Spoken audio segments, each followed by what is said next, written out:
Gold bar 1 kilogram ini harganya sekitar RM112,000 15 tahun lepas. Pada waktu itu, harga emas hanyalah sekitar RM115 per gram. Hari ini, gold bar 1 kilogram berharga sekitar RM556,000.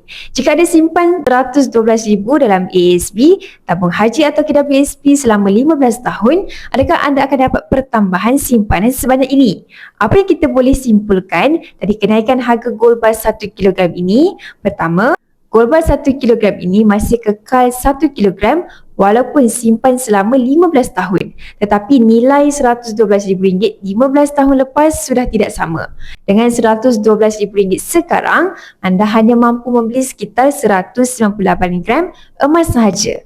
Kedua, nilai simpanan emas berganda lebih 4 kali sejak 15 tahun lepas. Ini bermakna mata wang kita juga sudah turun nilai 4 kali ganda. Ambil pengajaran ini dan tukarkan sebahagian dari simpanan anda dalam bentuk emas untuk melindungi simpanan anda supaya tidak dimakan inflasi. Bagi yang berminat untuk memulakan simpanan emas bersama Public Gold, anda boleh rujuk pin video saya untuk 5 langkah daftar akaun Public Gold dan saya akan bimbing anda dalam cara dan langkah-langkah simpanan emas yang terbaik.